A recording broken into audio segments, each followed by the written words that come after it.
Welcome, everyone, to the Find Your Flow podcast by Highland Yoga, hosted by founder Elsie Brotherton and co-hosts Reedy Dukes and Annalie Burke. Highland Yoga is an Atlanta-based hot yoga studio founded in 2015 in the quaint neighborhood of Virginia Highlands. And it's hard to wrap our minds around just how much we've grown and evolved since then. We already know our community is hooked on whatever magic is within our walls, and we want to offer you more outside of that. We can't wait to dive deep into all things yoga and wellness, but more importantly, what makes our world go round: our teachers, our devoted students, our community offerings, and more. Thanks for tuning into the podcast. Hi, everyone. Welcome to this week's episode of Find Your Flow. Today, I've got Reedy, Annalie, and special guest Cheryl Crawford, aka Lady Inhale, aka Chakra Cheryl, joining us to talk about her yoga journey. Hi, y'all. How's it going? Hi. Hello. It is so great to have you here. So before we dive into our discussion with Cheryl, we just want to chat a little bit about a project that we've been working on. We're working with one of our teachers, Kiki, who, in addition to teaching at Highland Yoga, her real job, like her big job, is branding and marketing. And she's super talented and has done some amazing work. So she's helping us with not quite a rebrand, but like a brand refresh. And the idea behind this is to find language or messaging that describes what Highland Yoga is more specifically than just like hot power yoga and community. Because when people ask me like what makes Highland Yoga different, I just never have a good answer. I'm like, it's an elevated yoga experience. It's all about community. It's amazing. Your life will be changed. Like everything will be better if you start coming. And they just look at me like I'm crazy. And it's sometimes, I think, hard to understand unless you're part of the community or have tried it. But we really just want to work on this. So anyway, I wanted to, a few things. Reedy is sending out an email, if you're on our email list, tomorrow, where you'll get to weigh in. Like, we want to hear from you. How would you describe Highland Yoga to someone who's never tried it before? Maybe someone who's never tried yoga before. But then I do want to chat today with Reedy and Cheryl and Annalie, their thoughts on it. I've got my thoughts. Cheryl, since you're our guest, what do you think? I'm on to y'all. I think it's, I was just listening to somebody that the CEO of Thrive Cosmetics, and she was saying that they have like brow color, but also there's like all these minerals in them. So I think you think you're coming and you're sweating and you're going to get strong, you're going to get flexible and balanced, but there's so much more to it. That's how I feel as Highland Yoga. And that I feel like you're a musician, and you've set the tone of it, and there's this there's a rhythm to it that everybody connects to, and then within that rhythm, like all the different teachers are different composers that we all, it's like a constant living album. That's what it feels like. And so we're all like just creating this pranic music together, and everything's connected, like like the constellations, and everybody has their own way of radiating their specific way to help people kind of wake up and find their flow and find their joy.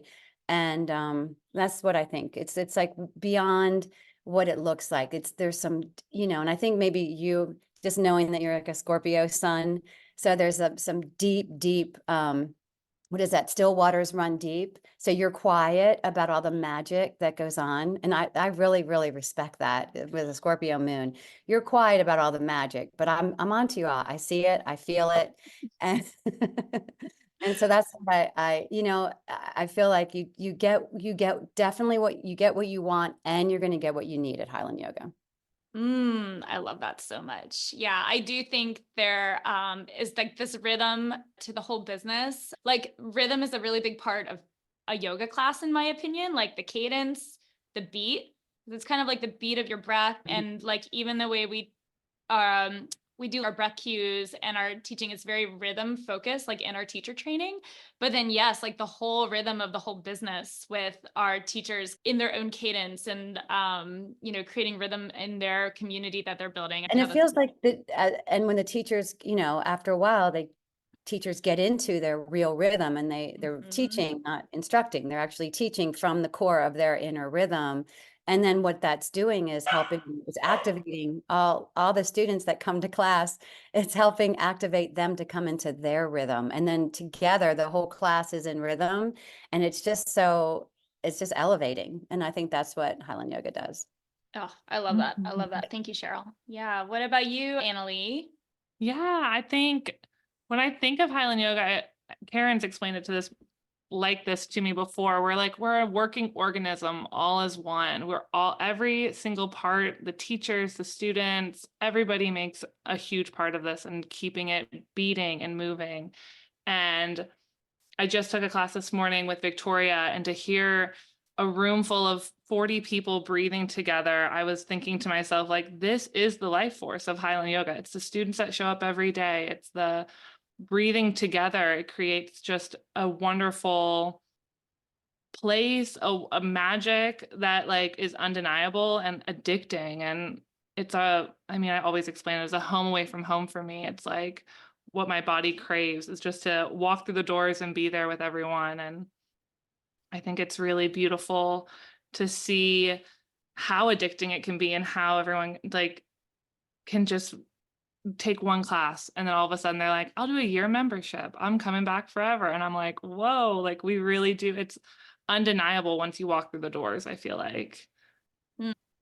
Yeah, the breath I think is really important. There's such a focus in our studios on breath, and even if you're just laying there on your mat and not moving and you're breathing, you can just feel that force around you of everyone breathing in, everyone breathing out. It's really beautiful.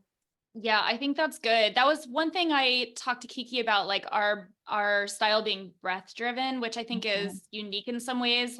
Obviously in all yoga classes, they're cueing breath, but I feel like it's almost the number one thing for us in many ways. Yeah, Victoria started the class out we're all going to take breath in together, and that really does set the tone to want to continue that for the rest of the hour, and then even going forward outside of the studio. I think you just focus on it so much more, and then that brings you into the world more present, more aware of who's around you, and it starts at Highland. Starts on your mat. Reedy, what do you think? Yeah, so I took a slightly more abstract approach to trying to describe Highland Yoga. So I jotted down a few phrases while I was walking my dog about an hour ago.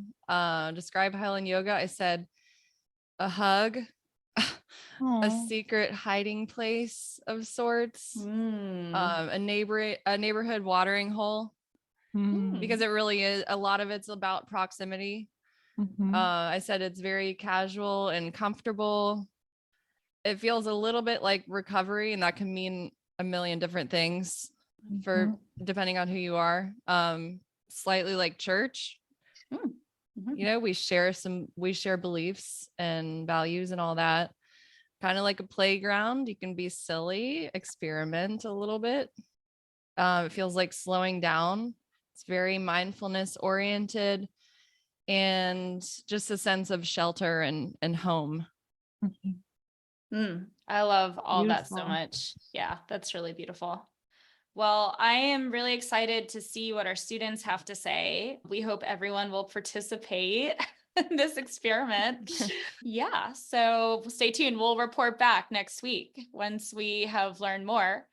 So moving on, today we have the one and only Cheryl, who goes by Lady Inhale, which I do want to hear more about that.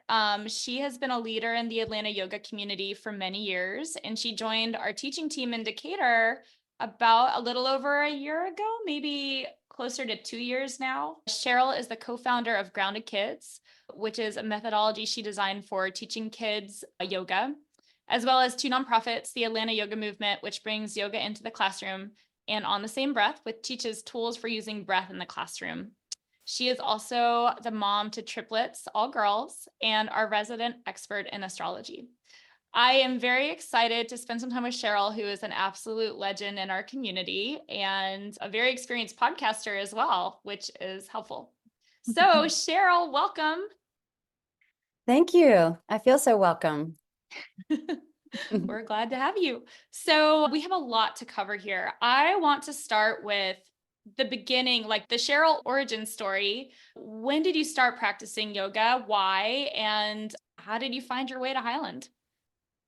Well, I started, let's see, probably in my, about 25 years ago. My children, I have triplets, they're about to be 26. So I started in 1999 because one of my friends had just gotten divorced, and I went to Atlanta Yoga, which is, they don't have it anymore. It was a Ashtanga. I went there to support her because my kids went to sleep at 7. So we went to an 8 o'clock class, and I didn't like it, but I loved how I felt.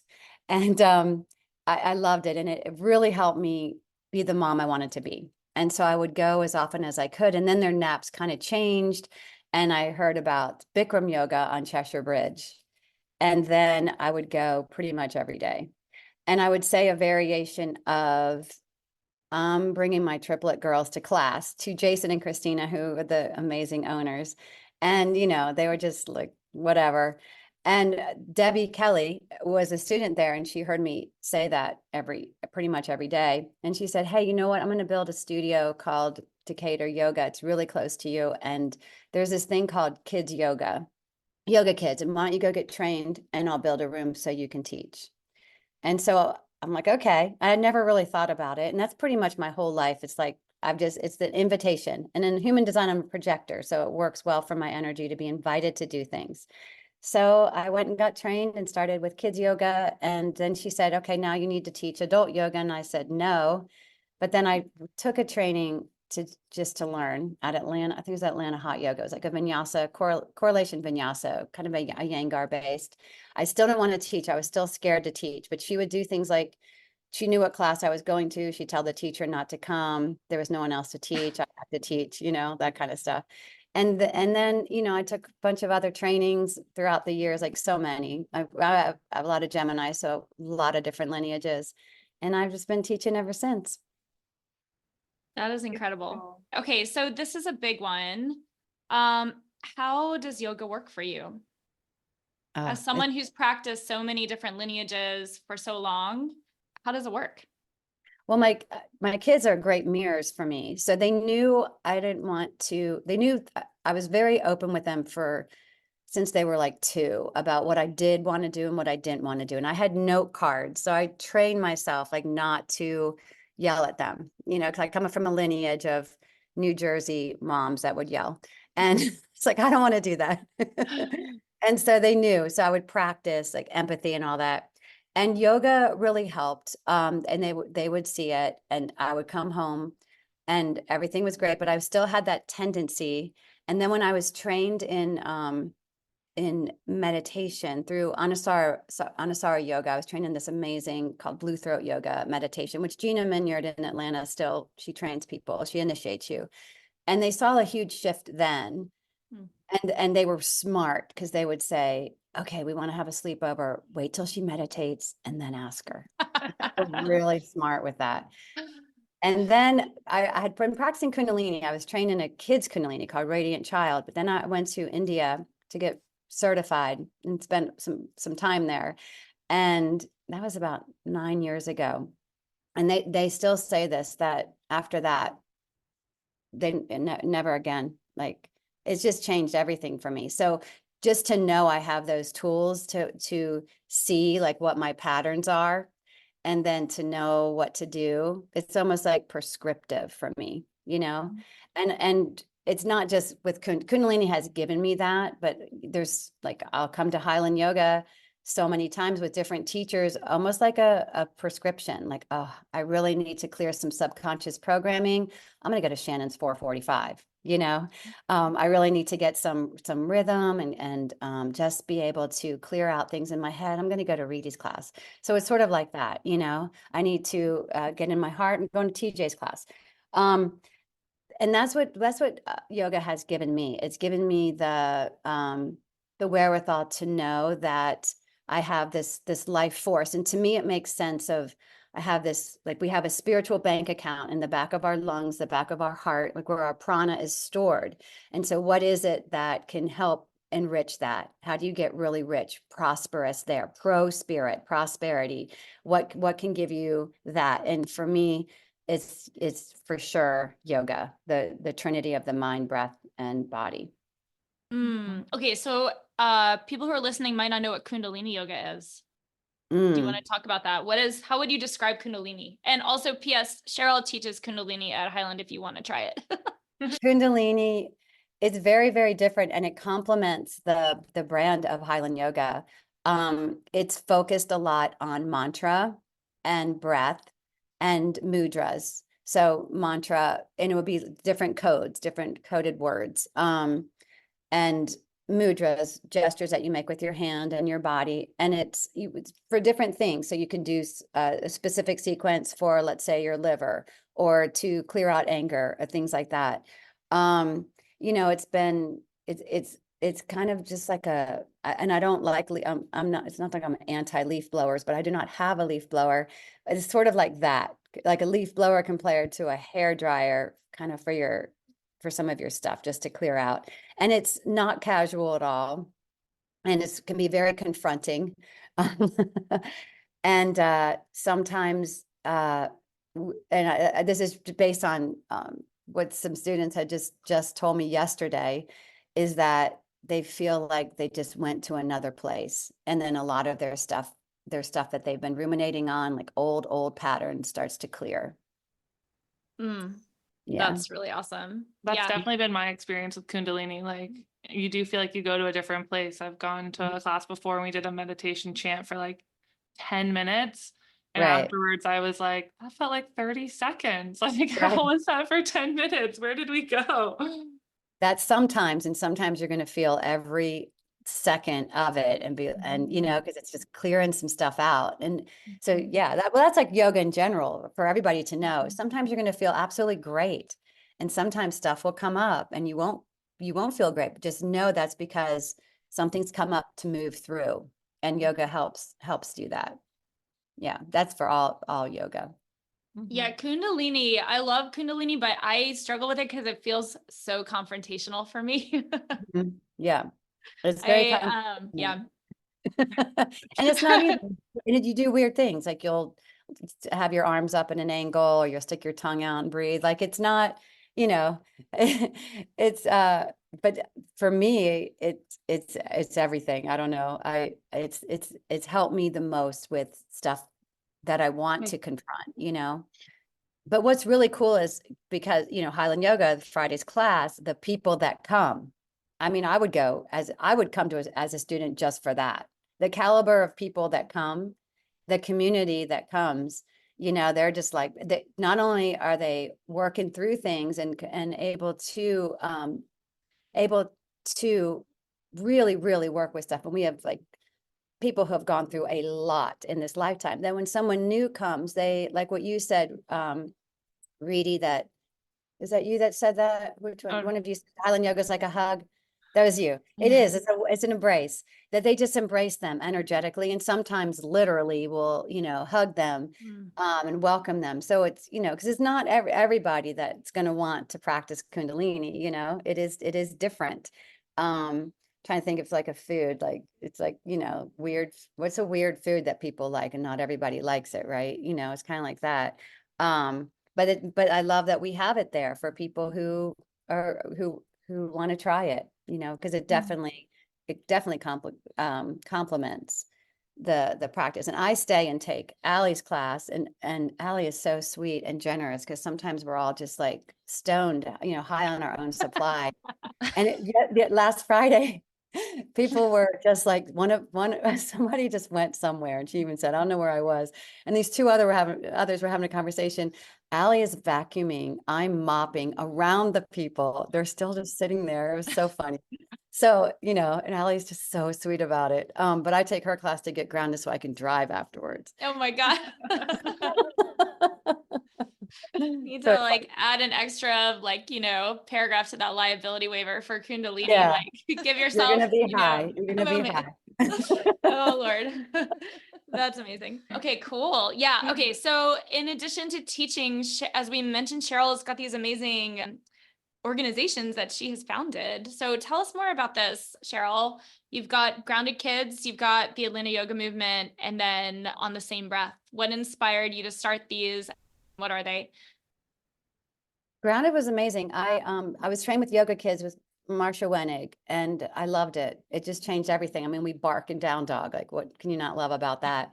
And then when I started, I was training with John Friend and Anusara and learning about alignment. And then I was just teaching all that to children, and I needed to get grounded myself. So that's how that started. And then I had luckily there was somebody else in Atlanta that was like wanted to learn how to do that too. And we met through Yoga Kids, and we created Grounded Kids, which was super fun, based on the chakra system.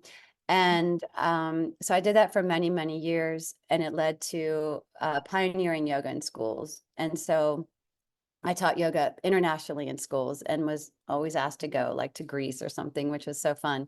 And I co-wrote a book, Best Practices of Yoga in Schools.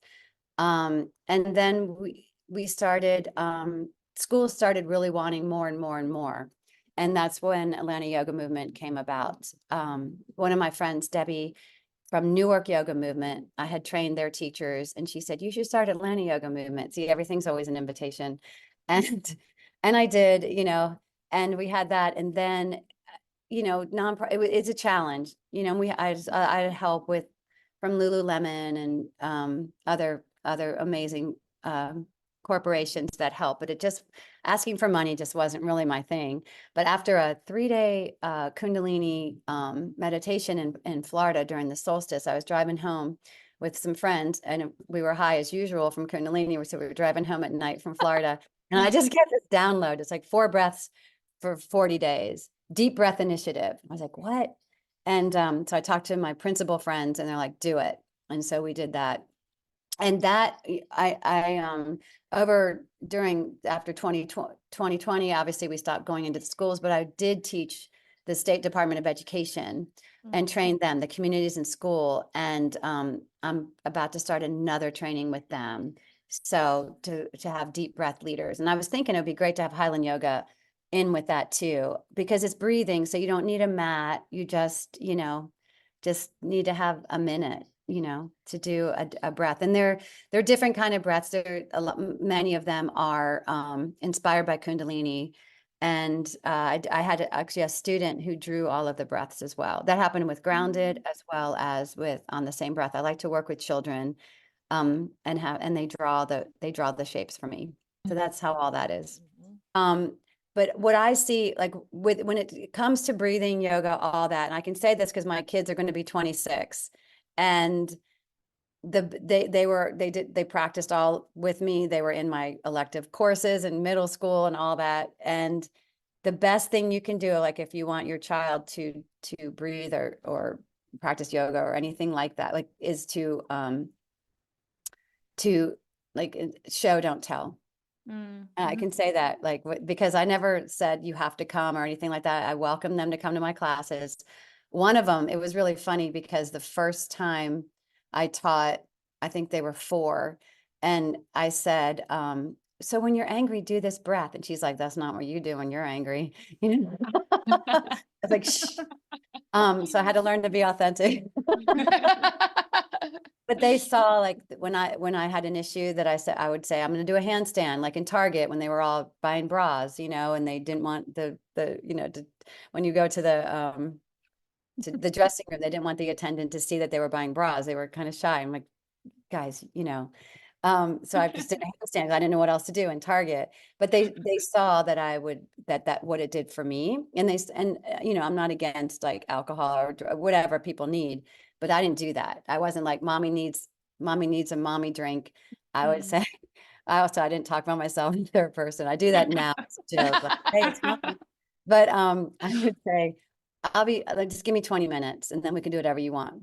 I just need my meditation, and then whatever you want, we'll do. And they saw that. And now all of them practice. So, and that's where, they all love Highland Yoga. It would be cool. Yeah, that's awesome. Very cool. Yeah. Okay, cool. So what else? What else, Cheryl? We talked a bit about incorporating humor into yoga and into Highland yoga specifically. Let's talk about that. Yeah, well, I think so. I have figured this out over the years, and I figured it out, maybe you could say the hard way, because I was always in trouble for joking around. I was class clown, all that stuff. I was like, go to the bathroom until you can stop laughing, right? So I go to the bathroom, I try to stop laughing, then I come back, I'd still laugh. That was pretty much my entire childhood. And I got trained in laughter yoga, right? I really did. There's something called laughter yoga because this doctor in India figured out that laughter is so medicinal. And to me, it's the greatest teaching ever. And now, like, we're seeing it with memes and things like that that are so funny, or little videos. And, there's so much that goes on, just to bring awareness. And I mean, there's so many things that I just love about Highland is that you don't send out like weekly, what I don't even know, what would you call that? Like, students, please remember that you need to Yeah. take off your socks, whatever, right? Like, you don't do any of that, or, you make sure you're not banging your water bottles around or whatever. They've pretty much figured out, the teacher sets the tone and everything, but just sometimes strange things that happen that are so funny, because laughter is medicinal, and a way for a couple different things. One, just to bring awareness to certain things, like especially if like you're, in a class when there's that one student who's just doing their own thing, that's funny in the front row, right? Just to, kind of play on that, or, just a chain of water bottles just, falling during Shavasana or something. Always. That always is what happens. Like, they cannot Yeah. fall at any other time. It's when everyone's Mhm. like just, getting really quiet. Or how some people have to have like their certain place, their mat, like, just because I think if like, that's what I want for people, like that hilarity of polarity, like to understand what your gifts are and what the part that you can see and really love about yourself, and also the stuff that you're trying to hide but everybody else can see, your goo. I call that your goo, like your shadow. And just to understand it and acknowledge it and integrate it and laugh about it, because it's really funny. And how you do anything is how you do everything. So the way that you are in a yoga class is everything. That's what I love about children. Like, first of all, in a yoga class, 100% of the time, 100%, when they would just go and put their mats down, they would put their mats next to each other, like side by side. There was no gap in between. And then just like the faces of certain people, at the last minute when someone comes in and puts their mat kind of a little bit too close, maybe an inch or two, like all that stuff is so funny to me just to watch. So any pranks with the students too, like, why not, right? I mean, Yeah. just maybe not in the middle of a class, or you can do it in my class, but because that's kind of funny too, like, just put your mat. I would do that. That's what I used to do for April Fools, is I would go to teacher's class, I'd bring a magazine, I would just do whatever. I'd put my mat like right in between two people so mine would overlap. And so finally I just started teaching my own foolish flow, obviously, to, get out of everybody's hair. But Oh yeah, my we could do gosh. some like yoga pranks.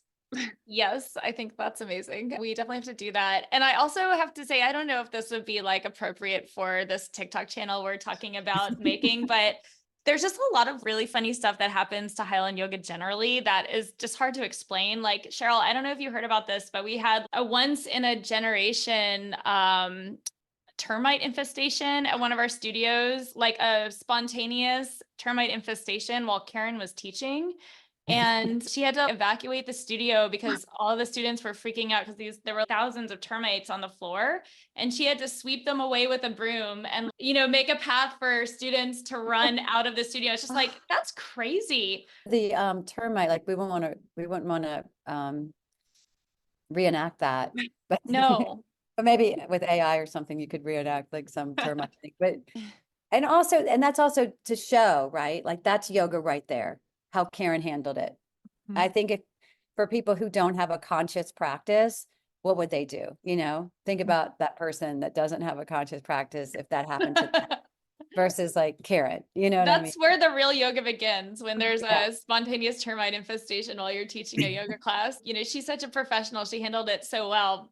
I also feel like we need to bring her on the podcast to talk about it. We just need a whole episode yeah. dedicated to that day. And you probably have a lot, and that's the thing too, like the behind the scenes workings of Highland Yoga, like what really happened, you know, all the silly things and there's usually some things going on, you know, all the time. And it's funny too. There's a lot of funny things. And because, you know, there is this strange perception of yoga being very formal, very serious. And I like that, Reedy, I like that you said Highland Yoga is casual. And I think it is casual in that you come as you are. And I also think it's very elegant. Mm-hmm. But I wouldn't say it's like formal, like you feel like, you know, you're going to break the china or something, you know. It's very elegant, it's very beautiful, and it is casual. It come as you are. And there's, you know, there's so much that can, you know, and that is funny. And usually I notice that a lot of teachers do kind of crack a joke, you know, at least halfway through class, they'll say something, or something will happen, or maybe say a word wrong, you know, say like flub a word or something. And then people laugh because they're focused on their breath, they're focused on their movement, they're focused on all that. And then all of a sudden, like there's a little kerfuffle, and then it's so funny, you know? So things like that. There's a lot. What's really funny as a teacher, I will say, as a teacher who tries to make a lot of yoga jokes, like it gives me this inflated confidence about my sense of humor, because students tend to laugh more because of the context and the environment than they would if you were just delivering this joke like in a, you know, any other context, basically. So it makes you feel like you're much funnier than you actually are. And so I'll make a joke and I'll think it's freaking hilarious. Like people will laugh, and then I'll come home and I'll tell my husband, and he's like, "Oh, that sounds, I don't get it, but okay." You had to be there. Yeah, you have to be there. Right. Yeah. Or they'll burst out in laughter at something that wasn't meant to be funny, a random thing that you said. Oh my gosh. Yes. Right. Yeah, I exactly. think too, as someone who's practicing more that I'm teaching these days, it brings some humanness to the class. It's like, oh, if you find that moment, oh, thank God, they're just as human as I am. Thinking that this little joke, little punny little joke is so funny. Or, oh, they messed up too. Okay, I can mess up a little bit. Like, it's okay. Well, I think Cheryl, bringing this back to Cheryl, I think that's why people really love Cheryl's class, is because they see Cheryl the human. Like you bring yourself into your class, so into everything that you do. And I think that's one of my favorite things about you, is that like, I feel like when people meet you, they right away get a sense of who you are, because you're so yourself and so authentic and so open with your energy and who you are, which is just really beautiful. And I am curious what Cheryl was like before yoga. Was this something that has, like, you've always been this way, or do you feel like you became more Cheryl through your practice? I like your question. I think I've become more me through my practice, but I've always pretty much been me. I taught school when I was 7 years old in my basement with stuffed animals and things, and I would reenact the way I thought it should be. So like if a teacher well, me, for instance, like if I was spontaneously got on a desk and started dancing to a song in my head, that like a Roberta Flack song or something my parents were playing in the 70s, I would I would get in trouble, or, you know, something like that. I would reframe it when I taught my stuffed animals and let them dance, stuff like that. So that was always a thing. Like I always could see that it could be done a different way. And then I was a school teacher, and which I absolutely loved. And I would pretty much wear whatever I was teaching. So the kids would know what we were going to learn about, because I would wear it in my hair, wear it as an outfit. And I still do that when I can, especially like during the teacher trainings with the chakras. And the last time, you know, Kira, who Kira Wilsterman, who teaches at Highland Yoga, she has created for me in my I do this woohoo practice, which is ridiculous, where I correlate things like with the chakras and with what's happening astrologically, and to just understand how to really calibrate with the cosmos. And so with the glands and the organs, so I couldn't find any organs, you know, like crocheted organs to hang from my ceiling. Weird. That doesn't exist. And just like Lady Inhale, like I like to have everything with crowns on them, like royalty. So she made all these organs for me, like a liver and a colon and, all the ones, so, like Sagittarius correlates with the liver, and Leo's with the heart, and then Scorpios with the colon, of course, right? So with the chakras, I love the glands too. I love glands and organs. That's the stuff that just like lights me up to thinking about them. And Rudolf Steiner said that all the organs and all the glands came from the cosmos and chose our bodies. I just love that. So she surprised me because I love the word gonad. I mean, it's just so fun to say, gonad, right? And so I love like second chakra when I get to say gonads. And she made me them, but she didn't make them orange. She made them blue to be funny, like, like, Yeah. Okay. So I was wearing these blue gonad crocheted blue gonads on my on my headscarf. And the last teacher training, and Katie, God bless her, she just looks at me like, hey, good to see you, and didn't say anything, but kind of gave me a look, Katie. And then when we got to the second chakra, and then everyone's like, oh my God. Anyway, but everybody knows now, gonads, second chakra. So they knew that we were going to learn about that. I feel like we should add some crocheted organs and glands to our retail section. I think so. And just for I you. think so. Yeah. Where are the organs that you're going to focus on? Why not? I mean, right now, it's Taurus season. Focus on the thyroid gland. I think that'd be amazing. They're beautiful. Well, I want to make organ wear. That's a dream. So if you ever want to do that, I'm always here for a weird side hustle, Cheryl. Like I will help you make organ wear, we can do this organ wear page up already. All right, I'm down. Or cosmic organ wear. I think we need it because people need, especially whether it's your particular one that, like for me, Gemini with the lungs, or but I'm Scorpio moon. I'm all about the colon. I have colon, I have a lot of colon art in my bathrooms to honor them. And a lot of let it go, and so I think it helps people. Oh my gosh. Okay, so just speaking of chakras, I want to bring you back, if you're open to it, for a whole chakra episode where we just talk about the chakras. Absolutely. I think that would be very cool for our listeners. Yeah. For sure. Because some people are not, aware of them, and I think they're just amazing portals to really understand. And then obviously you already know about second chakra, so let's do it. Amazing. Okay, cool. So Cheryl, those are kind of all the questions that I have, but is there anything else you want to talk about or share with our listeners?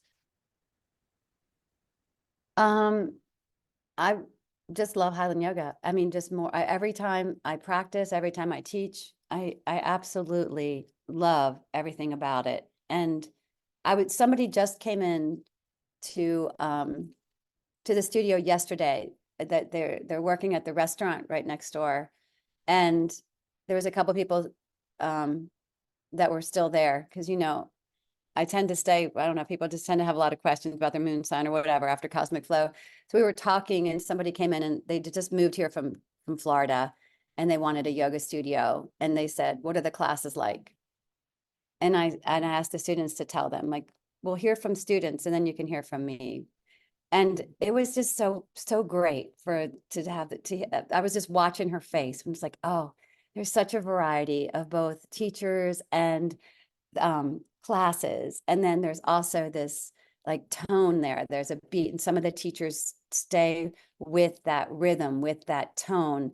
It's the backbone of Highland Yoga. That's what I was telling them. Like classes that are just, you absolutely know what to expect. And then there's a couple of us that you just never know what you're going to, you never know. And there's still that backbone right there. And then we're all connected. And I actually said it to her because we just got out of Cosmic Flow. And that's where I had that vision of Highland Yoga is this galaxy, it's almost like this, here at least starting on Highland Avenue, and it just keeps going out and expanding, and it's all connected, like all the planets, all the stars, the sacred geometry of them all are all connected. And I'm interested even to see like the landmarks of each one and how they're all connected, maybe having a drawing of that, and each studio has its own radiance. It's that you're going to get. It's like these different minerals. You know how we need a certain amount of minerals, we need a certain amount of vitamins, and that's what you're going to get from the different teachers, the different studios, and then the communities that go to all of them. And so to me, Highland Yoga is as medicinal as it gets. That's amazing. Thank you so much for sharing all that. That's like just so very beautiful. Okay, so Cheryl, when and where can students practice with you? So Sundays at noon, Cosmic Flow at Decatur. All the classes are at Decatur. Tuesday, 7:35, Vinyan. I try really hard to be normal.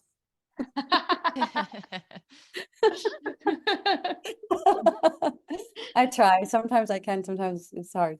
And then Friday, Kundalini, 10:30 a.m. And you might want to go to Lisa's class before and or Allie's class right after. It's a great thing to do on a Friday, So those are the times. Amazing. Well, I hope to get to one of your classes soon. And that's really all we have today for the podcast. Thank you so much for your time, everybody. This has been an absolute pleasure, and I'm excited for the many projects that perhaps emerged from this conversation. Look out for the crocheted organs in our retail section, maybe soon, among other things, a TikTok. So yeah, we look forward to chatting with Cheryl next time for Chakras, and you all be well. Have a wonderful week.